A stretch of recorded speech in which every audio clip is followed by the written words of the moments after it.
four brothers. Um, we grew up in the projects in Brooklyn, Brownsville, Brooklyn, not too far away from here. Uh, and the game of football has opened more doors for me than I could have ever imagined. Uh, so the integrity of the game is of the utmost importance to me. So how did that conversation go? Uh, it was really a conversation between myself and general manager Chris Greer, and um, like you mentioned, it's Steve's upset about that we're compromising our draft position right now because we're winning too many games. Did Ross to you explicitly say to you personally, "I'll give you $100,000 each game you lose"? Yes, he did. Absolutely. It's not something you make up. That's a situation which is in the complaint about the boat, where he was put in a compromising position to potentially have to run off a boat because there was a player coming that he wasn't supposed to meet with. And, the problem becomes in society and in the NFL when a black man, has convictions and states a position, he's deemed and portrayed as difficult and impossible to work with. He's passionate, moral, and a great coach. I get that. I'm just trying to get this conversation, which I think is stunning. I'm just trying to figure out exactly what Ross said to you.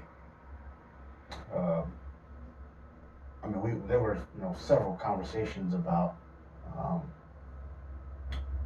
we don't take a vacation. We don't need to win right now. You're going to keep your job. You signed a contract. Things like that. Well, look, I've got a group of men in that locker room. I need to maybe look them in the eye, and they need to know that I'm helping them reach their potential. We're trying to win games, and I was never going to stand for that. And that, I would say, that strained a lot of the relationships in Miami. Hang on one second. I'm no lawyer, right?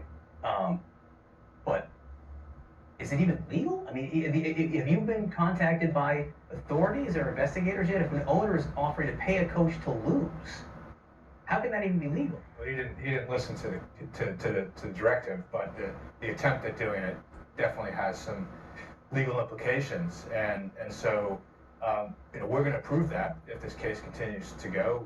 There's going to be corroborating evidence. There's going to be other witnesses. There's going to be emails and texts. We're confident in that allegation.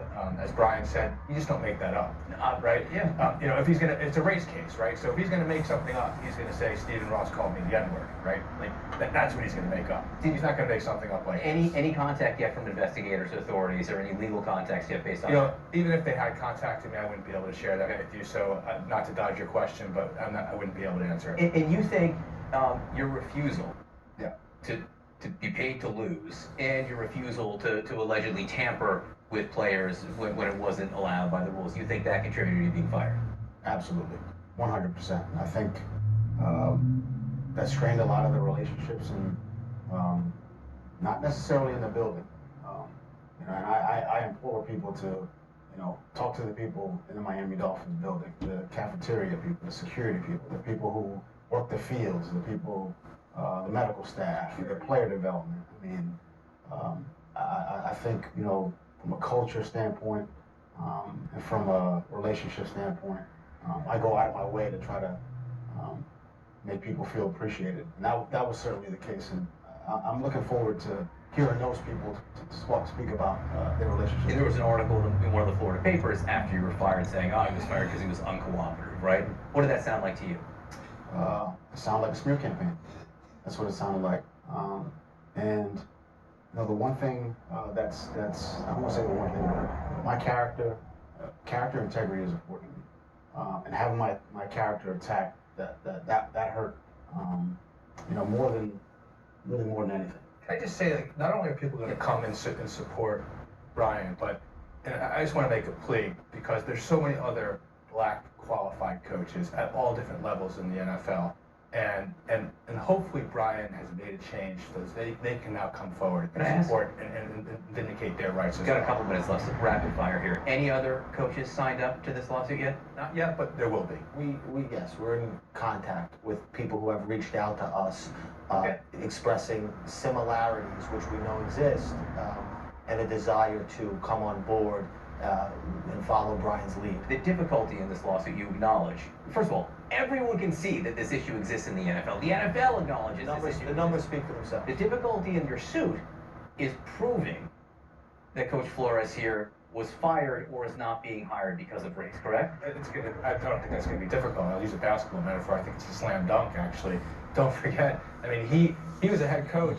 He goes for an interview that the job's already been given to a white comparator. You look at the statistics as well. You look at the admissions from the NFL. But the look at the concussion. One last the thing. problem is, prove legally to prove that it was given to Dayball and not to Coach Flores here because Dayball was What white. about the NFL's decision to treat black people as cognitively inferior to white people with the concussion syndrome? There's so much evidence of discriminatory animus here. And we can't get to your point that let's have an analysis and a comparison of who was the more qualified candidate, because we don't get to that step because Brian wasn't given a fair shake. So how can you say someone's more qualified if you give him the job before you even allow him to interview? So, Coach, I want to end with you here. Just tell me what it felt like for